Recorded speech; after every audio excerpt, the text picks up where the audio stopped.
Good morning student, I will teach you mathematics of 11th class. बेटा exercise हम 3.2 exercise ख़त्म हो चुकी है। हम एक्सरसाइज 3.3 स्टार्ट करना चाहते हैं, लेकिन उससे पहले कुछ बेसिक्स है। जैसे कि आप देख रहे हैं, एक मैं आपके सामने सर्कल बना रहा हूँ। यहाँ पे सर्कल बना रखा है, दैट इज एक्स एक्सिस, ये वाई एक्सिस है। ठीक है जी, ये एक्स एक्सिस, वाई एक्सिस, ये देखिए वेरी इंपॉर्टेंट ग्राफ। ये एक्स एक्सिस है, ये वाई एक्सिस है। एक मैंने सर्कल बनाया, ये सेंटर है अपना, जिसे 0 बोला गया है। ठीक है, इसके अंदर 1 यूनिट जितना रेडियस लिया गया है। 1 यूनिट यानी कि 1 सेंटीमीटर मान लो आप इसको। 1 यूनिट जितना रेडियस लेके एक सर्कल ड्रॉ किया गया है। इसलिए ये जो पॉइंट है, इसको ए पॉइंट नाम दिया गया है। ये ए पॉइंट 1,0 को रिप्रेजेंट कर रहा है। ये 0,1 है, क्योंकि ये रेडियस 1 है, ये भी रेडियस 1 है, ये भी रेडियस 1 है। ठीक है, ये सब रेडियस है जो 1 यूनिट के बराबर है। तो ये पॉइंट 0,1 हुआ, ये पॉइंट -1,0 हुआ, ये पॉइंट 0,-1 हुआ। इस तरह से एक सर्कल ड्रॉ कर लिया गया, जहाँ पे ये एक्स एक्सिस है, ये वाई एक्सिस है, ये ओरिजिन हो गया। यहाँ पे प्रकार रखना है, 1 सेंटीमीटर जितना प्रकार खोलना है, एक सर्कल ड्रॉ कर देना है 1 यूनिट के बराबर। ठीक है, 1 यूनिट के बराबर रेडियस लेके। अब मैंने क्या करा, इस सर्कल के ऊपर एक पॉइंट ले रखा है P ऑफ x, y। ये पॉइंट ले रखा है P ऑफ x, y, देख लीजिए आप। इसको नाम दे दिया, इस पहले पॉइंट को x नाम दे दिया, दूसरे वाले पॉइंट को y। ये x एक्सिस पर है, ये y एक्सिस पर है। अब इस पॉइंट से लाइन ड्रॉ करनी है, इस 90 डिग्री का एंगल बनाते हुए। एक 90 डिग्री का एंगल बनाते हुए एक लाइन ड्रॉ कर दो, जो 90 डिग्री एंगल यहाँ बनाएगा। ठीक है, इस P पॉइंट को ओरिजिन से जोड़ दो, P पॉइंट को ओरिजिन से जोड़ दो, ये 90 डिग्री एंगल बन गया। इस एंगल को मैं थीटा नाम दे रहा हूँ। क्या नाम दे दिया इसको? थीटा। अगर ये पॉइंट x, y को रिप्रेजेंट करे तो ये यहाँ से यहाँ तक की दूरी, O से लेकर C तक की दूरी x के बराबर होनी चाहिए। OC is equal to x। ठीक है, PC की लेंथ कितनी हो गई? y हो गई। और जो ये O को P से आपने जोड़ा, क्योंकि ये सर्कल का रेडियस है और रेडियस 1 यूनिट के बराबर, तो ये 1 होना चाहिए। इस तरह से मैंने एक राइट एंगल ट्रायंगल बना लिया इसके अंदर। ठीक है, ये x को रिप्रेजेंट करता है, ये y को रिप्रेजेंट करता है। तो चलो देखते हैं इससे क्या फ़ायदा, क्यों जरूरत पड़ी इसकी आखिर। तो ये वो यहाँ समझ में आएगा आपको ये। चलो देखते हैं। मैंने यही वाला ट्रायंगल, जो ये ट्रायंगल यहाँ बना हुआ है, इसको OPC ट्रायंगल नाम दे रखा है। ये रहा O, ये P और ये C। ये OPC ट्रायंगल मैंने यहाँ बना लिया, जहाँ पे OC x के बराबर है। ठीक है जी, ये y के बराबर है, ये एंगल थीटा है। बेटा इसको थीटा एंगल बोला गया है। ये OP कितना है? 1 यूनिट के बराबर है। ठीक है जी, ये एक राइट एंगल ट्रायंगल बन गया। अब इसका फायदा देखते हैं क्या है, हम इससे क्या प्रूव करना चाहते हैं। एक्सरसाइज 3.3 को समझने के लिए कुछ बेसिक्स हैं, वो ध्यान रखने जरूरी हैं। पंडित बद्री प्रसाद हर हर बोले। आप जानते हो पहला जो रेशो होता है परपेंडिकुलर अपन में हाइपोटेन्यूज साइन को रिप्रेजेंट करता है, बेस अपन हाइपोटेन्यूज कोस को रिप्रेजेंट करता है, परपेंडिकुलर अपन में बेस टेंजेंट को रिप्रेजेंट करता है। ठीक है, तो मैं लिख रहा हूँ sine of theta. Sine of theta, ये थीटा एंगल है। अब इस राइट एंगल ट्रायंगल की तरफ ध्यान देना है। ठीक है, आपको 1 मिनट के लिए अब इस राइट एंगल ट्रायंगल की तरफ ध्यान दें। OCP के अंदर sine of theta, theta angle, ये थीटा के सामने वाला परपेंडिकुलर होता है, ये बेस होता है, ये हाइपोटेन्यूज है। ठीक है, ये 90 डिग्री का एंगल है। परपेंडिकुलर अपन बेस, एंगल के सामने परपेंडिकुलर अपन में base, y/1 is equal to y। Cos theta की वैल्यू निकालो, बेस अपन में हाइपोटेन्यूज, बेस ये हो गया अपन में हाइपोटेन्यूज, तो x/1 यानी कि x आ गया। टेंजेंट थीटा, परपेंडिकुलर अपन में बेस, परपेंडिकुलर ये हो गया अपन में बेस, यानी कि y/x आ गया, that is equal to y/x। ठीक है, ये यहाँ से मैं जो प्रूव करने वाला हूँ वो आपको समझ में आ जाएगा। अभी देखना कैसे, क्या प्रूव करने वाला हूँ, ध्यान दें। बाय यूजिंग पाइथागोरस थ्योरम, अगर हम पाइथागोरस थ्योरम का इस्तेमाल करते हैं, पाइथागोरस थ्योरम का इस्तेमाल करते हैं, बाय यूजिंग पाइथागोरस थ्योरम, मुझे पता है कि x का स्क्वायर प्लस y का स्क्वायर इक्वल टू 1 है। By using this right angle triangle, इस राइट एंगल ट्रायंगल के द्वारा हम चेक कर रहे हैं कि x का स्क्वायर प्लस y का square that is equal to 1 का स्क्वायर होना चाहिए। क्लियर? लेकिन बेटा इसी राइट एंगल ट्रायंगल में आपने चेक किया कि x किसके बराबर है? Cos of theta. तो x के लिए आपने कोस थीटा इसके डाल दी, कॉस स्क्वायर थीटा बन जाएगा ये। और y के लिए क्या है? y के लिए साइन ऑफ थीटा के बराबर आई थी, तो y बराबर sine theta, sine square theta plus cos square theta equal to 1। तो हमने इसकी हेल्प से केवल एक फार्मूला हमने प्रूव करके दिखाया है कि जो हम फार्मूला आपको पहले समझा चुके हैं कि sine square theta plus cos square theta equal to 1 आना चाहिए, वो इस राइट एंगल ट्रायंगल की हेल्प से प्रूव किया गया है। जहाँ पे हाइपोटेन्यूज जो था वो 1 के बराबर लिया गया, इसको 1 ही लिया गया। ये 1 क्यों आया? क्योंकि हमने एक सर्कल बनाया था, एक सर्कल यहाँ पे ड्रॉ किया था जो 1 यूनिट का रेडियस लेके ड्रॉ किया गया, 1 यूनिट का रेडियस लेके ड्रॉ किया गया। अगर मैं 1 यूनिट की जगह 2 यूनिट का रेडियस लेता तो इस फार्मूले को हम फिर प्रूव नहीं कर सकते थे, फिर वो चीज़ कुछ और प्रूव हो जाती, मतलब हम कर सकते हैं लेकिन यहाँ पे 2 आ जाता तो यहाँ पर फिर कुछ और वैल्यू बन जाती। उस केस में x की वैल्यू कुछ और आती, y की वैल्यू कुछ और आती, ठीक है ना। हम चाहे तो करके देख सकते हैं और कुछ इस तरह का कुछ रिजल्ट निकाल सकते हैं जो इसको प्रूव कर सकता है, ठीक है। चलो यहाँ पे 1 यूनिट का सर्कल लेके मैंने प्रूव करके दिखाया। अगर मैं यहाँ पे 1 की जगह 2 यूनिट ले लेता हूँ, चलो मैं आपके सामने एक काम कर रहा हूँ, मैं सोच रहा हूँ अगर मैं 2 यूनिट ले लेता तो क्या होता। चलो देखते हैं। मैंने मान लीजिए एक सर्कल बनाया है यहाँ पर, ठीक है जी। ये ओरिजिन, इसका डिस्टेंस मैं मान लेता हूँ 2, तो ये 0.2, 0 है। मैंने 2 यूनिट का रेडियस बनाया, सीधी सी बात। ये x एक्सिस है बेटा, ये y एक्सिस है। तो मैं देखना चाहता हूँ तो कि होगा क्या अगर 2 यूनिट का लेते हैं, तो 1 यूनिट का लेने बन गया। 2 यूनिट का लेते तो आपके सामने समझ में आएगी कि होगा क्या। मैं एक पी पॉइंट ले लेता हूँ, वही x, y, जैसे कि अभी मैंने किया। ओ को पी से जोड़ दिया, एक परपेंडिकुलर ड्रॉ कर दिया, 90 डिग्री एंगल है, ये x बन गया बेटा, ये y बन गया। लेकिन इसका रेडियस 2 के बराबर है, ठीक है। रेडियस कितना है इसका? 2 के बराबर। तो ये 0.2, 0 है, ये -2, 0 है, ये 0, 2 है और ये 0, -2 को रिप्रेजेंट कर रहा है। ये x है, ये y है। ये जो लेंथ हो किसके बराबर है बेटा? 2, क्योंकि रेडियस कितना है सबका? रेडियस 2 के बराबर है। तो इन दिस ट्रायंगल के हम चेक कर सकते हैं बेटा।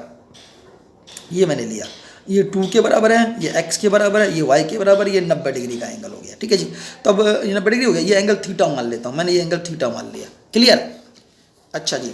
तो यहाँ से फिर sign of theta Pandit Badri Prasad हर हर बोले यूज़ करें। परपेंडिकुलर अपन में हाइपोटेन्यूज, परपेंडिकुलर अपन में हाइपोटेन्यूज, हाइपोटेन्यूज कितना है 2, sine theta cos of theta equal to cos theta base upon में हाइपोटेन्यूज, बेस x हो गया, अपन में हाइपोटेन्यूज, हाइपोटेन्यूज कितना हो गया 2 हो गया, ठीक है। लेकिन हम जानते हैं, अच्छा इतना करने के बाद जैसे कि अब साइन थीटा और कोस थीटा की वैल्यू निकाल ली, लेकिन इसके अंदर हम पाइथागोरस थ्योरम यूज़ करते तो क्या कहता है कि x का स्क्वायर प्लस y का स्क्वायर इक्वल टू 2 का स्क्वायर होता है। x का स्क्वायर, अब x की वैल्यू निकाल लो, यहाँ से x की वैल्यू निकालो, यहाँ से y की वैल्यू। ये कहाँ से लिखा है? Pythagoras theorem. इसके अंदर पाइथागोरस थ्योरम अप्लाई कर सकता हूँ मैं। x का स्क्वायर प्लस y का स्क्वायर इक्वल टू क्या जाएगा? 2 का स्क्वायर। क्लियर है आपके सामने? तो यहाँ पे x की वैल्यू निकालो, x की वैल्यू क्या आएगी? 2 कोस ऑफ थीटा का होल स्क्वायर प्लस y की वैल्यू निकालो 2 साइन ऑफ थीटा का होल स्क्वायर इक्वल टू 2 का स्क्वायर। यहाँ पे क्या जाएगा? 4 cos square theta plus 4 sine square theta equal to 4 common निकाल लो, तो sine square theta plus cos की थीटा इक्वल टू 1 आ जाएगा। तो इसका मतलब ये हुआ कि sine square theta plus cos की थीटा इक्वल टू 1 प्रूव करने के लिए हम जो हमने यहाँ पे रेडियस, इस केस के अंदर हमने रेडियस कितना लिया था? 1 यूनिट लेके प्रूव किया था। इसके अंदर रेडियस मैंने 1 यूनिट लेकर प्रूव किया था। क्लियर है? लेकिन हम इसके अंदर अगर ये एक सर्कल ड्रॉ करते हैं जिसका रेडियस 2 यूनिट के बराबर हो तो भी इस रिजल्ट को प्रूव किया जा सकता है, जैसा कि मैंने यहाँ समझाया है। क्लियरली चेक कर लीजिए आप, ठीक है। तो इस तरह से हम इस फार्मूले को प्रूव कर सकते हैं कि sine square theta plus cos square theta equal to 1 कैसे आना चाहिए। उसके लिए मैंने एक सर्कल ड्रॉ किया जिसका रेडियस कितना था? 1 यूनिट के बराबर था। क्लियर? अच्छा जी, तो हम ये प्रूव करते हैं कि sine square theta plus cos square theta equal to 1 आना चाहिए। तो पहला फार्मूला प्रूव जिसका यूज करेंगे हम इस वाली एक्सरसाइज के अंदर। अच्छा, dividing by cos square theta on both sides, इस पूरी इक्वेशन को, इस पूरे एक्सप्रेशन को कोस स्क्वायर थीटा से डिवाइड कर दो। साइन स्क्वायर थीटा अपन में कोस square theta plus cos square theta को कोस स्क्वायर थीटा से करेंगे 1 इक्वल टू 1 को भी कोस स्क्वायर थीटा से डिवाइड कर दो। Sine by cos tangent square theta हो जाएगा, प्लस में 1 आ जाएगा equal to 1 by cos secant square theta आ जाएगा। ठीक है जी। तो फार्मूला क्या बन गया? टेंजेंट स्क्वायर थीटा को उधर ले आओ, secant square theta minus tangent square theta equal to 1। तो दूसरा फार्मूला बन गया, वो इसी से ही निकल के आया। तो sine square theta plus cos square theta equal to 1 समझा चुका हूँ, और दोनों तरफ डिवाइड कर दिया हमने। इसके इस तरफ भी और इस तरफ भी कोस स्क्वायर थीटा से डिवाइड किया, तो एक और फार्मूला बना चुका हूँ मैं। अब दोबारा से sine square theta plus cos square theta equal to 1 लेके चलता हूँ। पहले आपने कोस स्क्वायर थीटा से डिवाइड किया था, अब हम इसको साइन स्क्वायर थीटा से डिवाइड कर देंगे। Dividing by sine square theta on both sides. Sine square theta से डिवाइड किया 1 आया, प्लस इसको भी साइन स्क्वायर थीटा से डिवाइड किया equal to 1 by sine square theta 1 plus cos by sine क्या होता है? Cot square theta equal to 1 by sine क्या होता है? Cosecant square theta. Cot square theta को फिर दूसरी तरफ ले आओ, cosecant square theta minus cot square theta equal to 1। तो इस तरह से हमने ये वाला फार्मूला भी प्रूव कर दिया। तो इस तरह से ये बेसिक चीज़ें हैं जो मैं आपको समझाने जा रहा हूँ कि भाई sine square theta plus cos square theta का फार्मूला कैसे बनाया गया, चेक कर लिया। फिर इसी से secant square theta minus tangent square theta equal to 1 होता है, ये प्रूव किया। फिर cosecant square theta minus cot square theta equal to 1 कैसे होता है, इसकी हेल्प से ही प्रूव किया। ठीक है जी। मेन रिजल्ट ये था कि sine square theta plus cos theta equal to 1 कैसे आया, जहाँ पे theta is any type of angle, किसी भी टाइप का एंगल हो सकता है, किसी भी तरह का एंगल हो सकता है। उसके अंदर यूनिट सर्कल की हेल्प से हमने इसको प्रूव करके दिखाया था। क्लियर है? अच्छा, तो ये जो यूनिट सर्कल जो आपने यहाँ बना रखा है, मैंने आपको बता दिया कैसे बनाया गया है। तो यूनिट सर्कल जो बनाया गया है बेटा, इस यूनिट सर्कल की हेल्प से हम और भी कई रिजल्ट प्रूव कर सकते हैं। इसकी हेल्प से हमने प्रूव किया फिलहाल sine square theta plus cos square theta equal to 1 होना चाहिए। वो कैसे प्रूव किया वो आपको क्लियर हो गया होगा। ठीक है जी, चलो अब हम आगे चलते हैं। अच्छा, इस वाले ग्राफ के अंदर अगर हम चेक करें, ध्यान देना बेटा, इस वाले ग्राफ के अंदर अगर चेक करें, मैं आपको यहाँ समझाने जा रहा हूँ कि साइन थीटा और कोस थीटा की मैक्सिमम वैल्यू क्या है और मिनिमम वैल्यू क्या है। मतलब साइन थीटा की मैक्सिमम वैल्यू कितनी हो सकती है, कोस थीटा की मैक्सिमम वैल्यू क्या हो सकती है। अब आप चेक करें इसके अंदर, एक्स की वैल्यू क्या है, कोस थीटा, वाई की वैल्यू क्या है, साइन थीटा। एक्स किसकी वैल्यू, कोस थीटा, वाई की वैल्यू साइन थीटा। क्लियर? अब इसके चेक करिए सर्कल के अंदर, मतलब यहाँ पे एक्स की जगह तो कोस थीटा लिख सकता हूँ, एक्स बराबर कोस थीटा आ रहा है यहाँ पे, x equal to cos theta. ठीक है? और y equal to sine theta, यहाँ पे कोस थीटा और साइन थीटा लिखा जा सकता है। ठीक है जी। अब आप सोचो कि भाई मैं एक्स की वैल्यू कोस थीटा कह रहा हूँ, मैं आपसे एक बात पूछने वाला हूँ इस वाले सर्कल के अंदर ही, या इसके अंदर चेक कर लो। चलो इसमें मुझे एक चीज़ बताइए आप, जो ये एक्स है, एक्स फिलहाल यहाँ पर है, यहाँ पर है, ये पॉइंट है, तो ये एक्स की वैल्यू हमें मिल रही है। ये पॉइंट यहाँ पर है तो ये एक्स रिप्रेजेंट हो रहा है, ये लेंथ ओ सी एक्स को रिप्रेजेंट कर रहा है। अगर यही पॉइंट घूमकर ए पॉइंट पे आ जाए, ये एक्स ये वाला जो पी पॉइंट है, वो पी पॉइंट धीरे धीरे चलते हुए ये अप्रोच करे किसको, ए को अप्रोच करे, यानी कि ए के अंदर ही मान लो मिल जाए, ए के अंदर ही मिक्स हो जाए ये पी पॉइंट, तो ये ओपी लाइन ओ ए लाइन ही बन जाएगी। ये ओपी लाइन अगर ओ ए बन जाएगी तो उसमें एक्स की वैल्यू क्या बन जाएगी, 1 बन जाएगी। बिल्कुल ठीक है, क्या बन जाएगी, एक्स की वैल्यू 1 बन जाएगी। और ऐसे ही पॉइंट धीरे धीरे आगे बढ़ता रहे, और एक बार पॉइंट यहाँ पर आ जाए, ये वाला, ये पी पॉइंट की बात कर रहा हूँ मैं बेटा। ये पी पॉइंट अगर ए के अंदर मिल जाता है तो इसमें एक्स की वैल्यू 1 हो जाएगी, और ये पी पॉइंट अगर यहाँ पे आ जाता है तो एक्स की वैल्यू 0 हो जाएगी, और यही पी पॉइंट अगर यहाँ पे आ जाए तो एक्स की वैल्यू -1 हो जाएगी, और यही पी पॉइंट अगर यहाँ पे आ जाए तो एक्स की वैल्यू क्या बन जाएगी, 0 बन जाएगी। इसका मतलब एक्स की वैल्यू या तो 1 बन जाएगी, या 0 है एक्स की वैल्यू, या -1 है, या फिर 0 है, यही हो सकती है।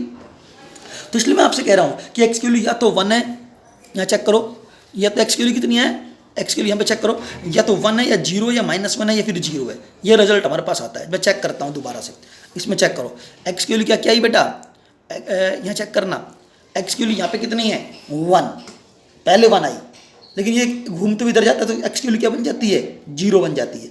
ये घूमते हुए यहाँ पे तो एक्स की वैल्यू क्या बन जाती है, -1 बन जाती है। फिर ये घूमते हुए यहाँ पे तो एक्स की वैल्यू क्या बन जाती है, 0 बन जाती है। फिर वापस क्या बन जाती है, 1 बन जाती है। तो इस तरह से एक्स की वैल्यू क्या आई, पहले 1, फिर 0, फिर -1, फिर 0, एक्स की वैल्यू 1 0 -1 0। ठीक है?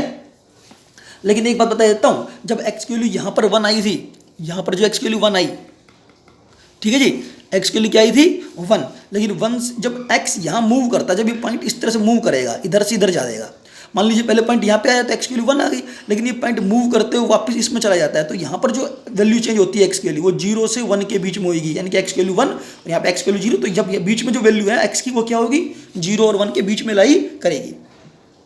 ठीक है? आप चेक भी कर सकते हो। ठीक है? यहाँ पर एक्स की वैल्यू क्या आएगी, 0 से 1 के बीच में लाई करेगी, और यहाँ पे वैल्यू एक्स की वैल्यू क्या आएगी, 0 से -1 के बीच में लाई करेगी। ठीक है बेटा? तो इसलिए एक्स की, मैं अगर एक्स की वैल्यू ये आई 1 0 -1 0, ये सब आती है, इन एंटी क्लॉकवाइज डायरेक्शन के अंदर चल रहे हैं। इसके अंदर एंटी क्लॉकवाइज कैसे, एक्स की वैल्यू यहाँ पे 1, क्लॉक कैसे चलती है, क्लॉक ऐसे चलती है, लेकिन हम इस तरह से चल रहे हैं, पहले 0, पहले 1 ले रहे हैं, फिर 0 ले रहे हैं, फिर -1 ले रहे हैं, क्लॉक के अपोजिट डायरेक्शन में चल रहे हैं, हम ऐसे चल रहे हैं, ऐसे चल रहे हैं। ठीक है? ऐसे, तो ये एंटी क्लॉकवाइज डायरेक्शन हो गया। सोचो एक्स की वैल्यू 1 कोस, एक्स का मतलब क्या था, एक्स आपने क्या किसके बराबर निकाला था, कोस थीटा के बराबर निकाला था। एक्स किसके क्या निकाला था, कॉस ऑफ थीटा।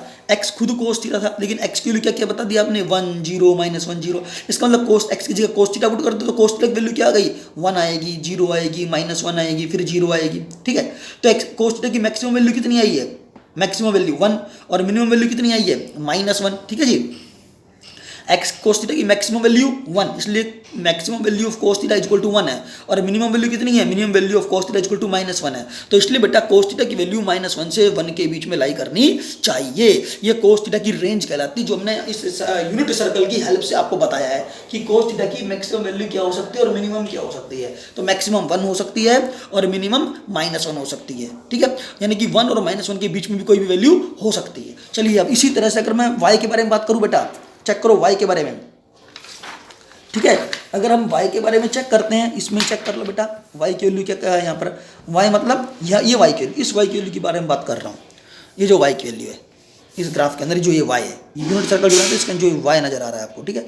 इस y की वैल्यू के बारे में बात करना चाहूँगा आपसे। ये y पॉइंट है, ये पॉइंट यहाँ पर है P पॉइंट। अब ये P पॉइंट अगर मान लीजिए A पॉइंट को अप्रोच करे, मतलब धीरे धीरे A पॉइंट की तरफ आए, तो ये जो x, y का ऑर्डर पेयर है बेटा, ये x, y का जो ऑर्डर पेयर है वो इसमें कन्वर्ट हो जाएगा 1, 0 में। तो y की वैल्यू क्या आ गई, 0। अब अगर ये P पॉइंट यहाँ पे आ जाए तो B को अप्रोच करे, मान लो ये B point, P point B को अप्रोच करे तो y की वैल्यू क्या आ गई, 1। अब ये P पॉइंट धीरे धीरे घूमते हुए यहाँ पे आ जाए तो इसको कहेंगे C पॉइंट। अगर C पॉइंट हो गया तो y की वैल्यू क्या हो गई, 0। तो y की वैल्यू पहले क्या थी, 0 थी, फिर क्या हुई 1 हुई, फिर क्या हुई 0 हुई, फिर क्या हुई -1 हुई। इस तरह से y की वैल्यू क्या क्या हो सकती है, चेक कर लो भाई। y की वैल्यू इस केस के अंदर y की वैल्यू 0, 1, 0, -1, 0, 1, 0, -1 इन एंटी क्लॉकवाइज डायरेक्शन के अंदर y की वैल्यू ये हो सकती है 0, 1, 0, -1, ठीक है। अच्छा y की वैल्यू अच्छा और हमने प्रूव कर रखा है इस राइट एंगल ट्रायंगल के y क्या था, y किसके बराबर था, y equal to sine of theta prove किया था इस राइट एंगल ट्रायंगल की हेल्प से। y बराबर क्या प्रूव किया था, साइन ऑफ थीटा प्रूव किया था इस वाले जी इस सर्कल के जो ट्रायंगल बना था, इस ट्रायंगल की हेल्प से हमने y बराबर साइन थीटा और x बराबर कोस थीटा प्रूव किया था। तो y की वैल्यू क्या थी, साइन थीटा, तो y की वैल्यू साइन थीटा, तो साइन थीटा की वैल्यू हुई, इसका मतलब ये हुआ साइन थीटा की वैल्यू क्या क्या हो गई, 0, 1, 0, -1 ये हो गई, ठीक है जी, 0, 1, 0, -1। इसका मतलब इसके अंदर साइन थीटा की मैक्सिमम वैल्यू और मिनिमम वैल्यू चेक करो दोबारा से। साइन थीटा की मैक्सिमम वैल्यू कितनी, 1 और मिनिमम कितनी, -1, ठीक है जी, क्योंकि 0 तो 1 और -1 के बीच में आएगा, ठीक है। तो मैक्सिमम वैल्यू 1 है और मिनिमम वैल्यू क्या है, -1 है, इसलिए साइन थीटा की वैल्यू -1 से +1 के बीच में लाई करनी चाहिए। इस तरह से साइन थीटा की जो रेंज है वो -1 से +1 के बीच में ही आनी चाहिए। तो कोस थीटा की रेंज भी -1 से +1 और साइन थीटा की रेंज भी -1 से +1 के बीच में लाई करनी चाहिए, ठीक है। अच्छा चलिए इस यूनिट सर्कल की हेल्प से हम ऐसा देख पा रहे हैं कि x की वैल्यू 1 से 1 है, 0 है, -1 है, 0 है, ठीक है। और y की वैल्यू क्या थी, 0, 1, 0, -1 ये था, ठीक है जी। अच्छा चलो आगे चलते हैं। दोबारा से मैं यहाँ पे एक यूनिट सर्कल बनाने जा रहा हूँ। मैंने एक यूनिट सर्कल बनाया, चेक करते हैं, ये x एक्सिस है, ये y एक्सिस है।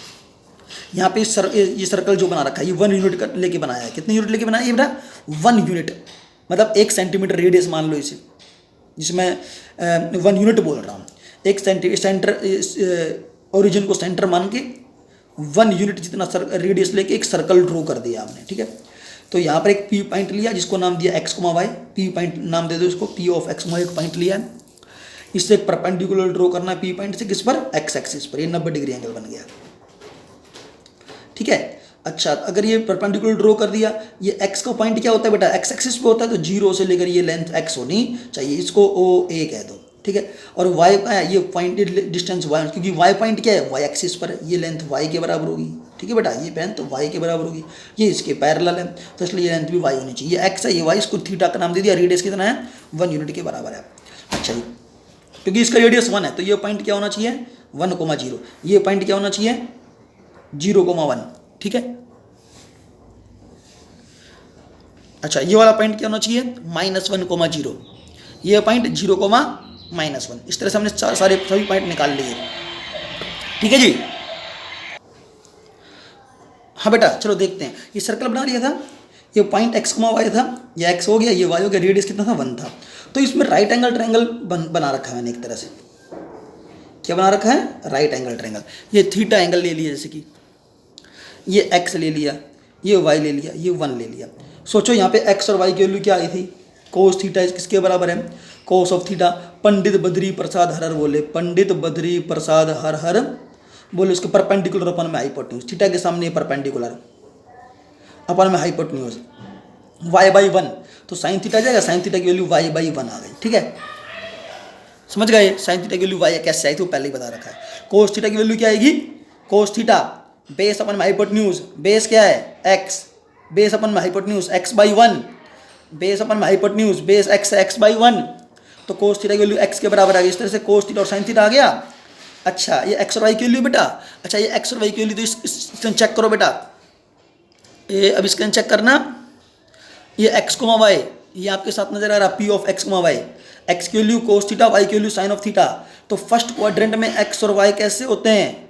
फर्स्ट क्वाड्रेंट में x और y दोनों कैसे होते हैं? पॉजिटिव होते हैं। x भी पॉजिटिव होता है, y भी पॉजिटिव होता है। ठीक है, तो इसका मतलब x और y अगर पॉजिटिव होते हैं तो इसके हिसाब से कोस और साइन थीटा पॉजिटिव होने चाहिए। इसका मतलब है कोस भी पॉजिटिव है और साइन भी पॉजिटिव है। सेकंड क्वाड्रेंट में चेक करो, सेकंड क्वाड्रेंट ये होता है, सेकंड क्वाड्रेंट में x कैसा होता है? नेगेटिव, y कैसा होता है? पॉजिटिव। बेटा x नेगेटिव होता है, x मतलब कोस थीटा, लेकिन x नेगेटिव होता है सेकंड क्वाड्रेंट में। अगर x नेगेटिव होता है लेकिन x नेगेटिव, x बराबर कोस थीटा, तो कोस थीटा कैसा होगा?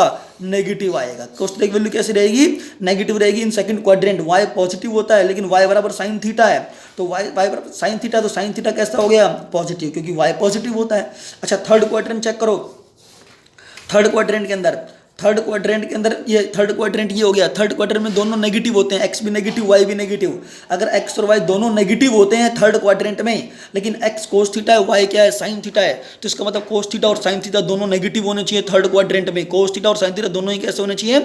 नेगेटिव होने चाहिए। ठीक है जी, थर्ड क्वार्टर में कोस और साइन क्यों नेगेटिव हो गए? क्योंकि यहाँ पे x बराबर कोस थीटा निकाल रखा है, y बराबर साइन थीटा निकाल रखा है। ठीक है, इस यूनिट सर्कल की हेल्प से निकाला था। लेकिन थर्ड क्वाड्रेंट में x और y कैसे होते हैं? नेगेटिव होते हैं। यहाँ पे x और y दोनों नेगेटिव होते हैं, इसलिए कोस थीटा और साइन थीटा नेगेटिव हो गए। फोर्थ क्वाड्रेंट पे आ जाओ, फोर्थ क्वाड्रेंट के अंदर क्या होता है? फोर्थ क्वाड्रेंट ये रहा, फोर्थ क्वाड्रेंट के अंदर x पॉजिटिव होता है और y नेगेटिव होता है। x पॉजिटिव, y नेगेटिव, तो x पॉजिटिव का मतलब x कौन है? फोर्थ क्वाड्रेंट के अंदर चेक करो, ये फोर्थ क्वाड्रेंट है, x पॉजिटिव होता है। x पॉजिटिव का मतलब क्या? कोस थीटा पॉजिटिव, क्योंकि x बराबर कोस थीटा, तो कोस थीटा पॉजिटिव होता है। और y नेगेटिव होता है, y का मतलब साइन थीटा नेगेटिव होता है फोर्थ क्वाड्रेंट के अंदर। इस तरह से आपने इससे ये बात प्रूव कर दी कि भाई ये x एक्सिस है, ये y एक्सिस है, ये ओरिजिन हो। तो हमने प्रूव कर दिया कि फर्स्ट क्वाड्रेंट में साइन और कोस दोनों पॉजिटिव, साइन और कोस दोनों पॉजिटिव है। सेकंड क्वाड्रेंट के अंदर cos negative, sine positive, second quadrant में cos negative, sine positive. Third quadrant के अंदर कोस और साइन दोनों नेगेटिव, कोस और साइन दोनों ही क्या होते हैं? नेगेटिव। फोर्थ क्वाड्रेंट में कोस पॉजिटिव, साइन नेगेटिव, कोस पॉजिटिव, साइन नेगेटिव। तो इस तरह से ये आपको ध्यान रखना है कि पहले क्वाड्रेंट में साइन और कोस पॉजिटिव, इसके सेकंड क्वाड्रेंट में साइन पॉजिटिव, कोस नेगेटिव, और थर्ड क्वाड्रेंट में दोनों नेगेटिव। फोर्थ क्वाड्रेंट के अंदर साइन नेगेटिव होता है और कोस कैसा होता है? पॉजिटिव होता है। क्लियर? अच्छा, आप सोच रहे होंगे कि साइन और कोस के बारे में तो सर ने बता दिया, लेकिन टेंजेंट, कोट, सीकेंट और कोसिकेंट के बारे में नहीं बताया कि वो पॉजिटिव होते हैं, नेगेटिव होते हैं। बेटा अगर आपको ये चार चीज़ें पता हैं तो बाकी सब चीज़ें आप अपने आप निकाल सकते हो। कैसे? क्योंकि मुझे पता है कि टेंजेंट थीटा क्या होता है? साइन बाई कोस होता है। ठीक है, टेंजेंट थीटा क्या होता है? साइन बाई कोस होता है। लेकिन फर्स्ट क्वाड्रेंट के अंदर साइन और कोस दोनों पॉजिटिव होते हैं, तो अगर साइन और कोस पॉजिटिव हैं तो टेंजेंट भी कैसा रहेगा? पॉजिटिव रहेगा। ठीक है, इस तरह से आप चेक कर लो। तो ये अपने आप चेक करके करने, जैसे कि मान लो कोसिकेंट थीटा 1/sin थीटा है, लेकिन फर्स्ट क्वाड्रेंट में साइन कैसा होता है? पॉजिटिव, तो फर्स्ट क्वाड्रेंट में कोसिकेंट भी कैसा रहेगा? कोसिकेंट थीटा भी कैसा रहेगा? पॉजिटिव रहेगा। ठीक है ना, ये नहीं कि कोसिकेंट थीटा का थीटा पॉजिटिव होगा या नेगेटिव होगा, किस पे डिपेंड करता है? साइन थीटा पे डिपेंड करता है। ठीक है जी, कोसिकेंट थीटा नेगेटिव होगा या पॉजिटिव होगा, किस पे डिपेंड करता है? कोसिकेंट थीटा साइन थीटा पे डिपेंड करता है। अगर साइन पॉजिटिव तो cosecant theta positive, sine negative तो कोसिकेंट थीटा नेगेटिव। ठीक है, ऐसे ही सीकेंट बराबर क्या होता है? 1/cos theta. अगर कोस थीटा पॉजिटिव तो secant positive, cos theta negative तो सीकेंट थीटा नेगेटिव। ठीक है, और इसके बारे में थोड़ा बाद में बता देंगे आपको। वैसे अब यहाँ से आप बड़ी आसानी से पता लगा सकते हैं कि साइन, ये टेंजेंट, सीकेंट, कोसिकेंट, कोट कहाँ पर पॉजिटिव होंगे और कहाँ नेगेटिव होंगे, बड़ी आसानी से पता लगा सकते हैं आप। टेंजेंट थीटा क्या है? साइन बाई कोस है। दोनों पॉजिटिव अगर हैं तो टेंजेंट भी पॉजिटिव, दोनों पॉजिटिव अगर हैं तो टेंजेंट कैसा आएगा? पॉजिटिव। और दोनों अगर नेगेटिव हैं, यानी कि साइन भी नेगेटिव आए, कोस भी नेगेटिव आए, तो नेगेटिव नेगेटिव क्या होगा? पॉजिटिव, तब भी टेंजेंट पॉजिटिव होगा। लेकिन दोनों में से कोई एक नेगेटिव हो और एक पॉजिटिव हो तो टेंजेंट कैसा बन जाएगा? नेगेटिव बन जाएगा। ठीक है ना, जैसे कि फर्स्ट क्वाड्रेंट में साइन और कोस दोनों क्या हैं? पॉजिटिव हैं। तो अगर ये दोनों पॉजिटिव हैं फर्स्ट क्वाड्रेंट में, तो टेंजेंट भी फर्स्ट क्वाड्रेंट में कैसा होगा? पॉजिटिव होगा। अब चेक करो यहाँ पे थर्ड क्वार्टर में साइन और कोस कैसा है? नेगेटिव है। तो थर्ड क्वार्टर में टेंजेंट कैसा होगा? क्योंकि ये भी नेगेटिव है, ये भी नेगेटिव, नेगेटिव नेगेटिव पॉजिटिव, तो इसका टेंजेंट थीटा कैसा होगा? थर्ड क्वार्टर में पॉजिटिव होगा। ठीक है, तो इस तरह से आप निकाल सकते हैं। अगला टॉपिक चेक करते हैं हम। इंपॉर्टेंट रिजल्ट है बेटा, इसे याद रखना बहुत जरूरी है, ये बात ध्यान रखा जाए। चलिए अच्छा, थर्ड, अगर x बराबर 0 degree, 30 degree, 45 degree, 60 degree, 90 degree हो, तो साइन x की वैल्यू कैसे निकालेंगे? साइन x की value 0 degree, 30 degree, 45 degree, 60 degree, 90 degree पर कैसे निकालेंगे? ठीक है, वो बता रहा हूँ। 0 डिग्री पर पहले तो गिनती लिख सकते हैं आप ऐसे, 0 1 2 3 4, सबके अपन में 4 4 लगा सकते हैं ऐसे। फिर सब पे स्क्वायर रूट ले लो। क्या ले लो? Square root. सब पर स्क्वायर रूट ले लेंगे ऐसे।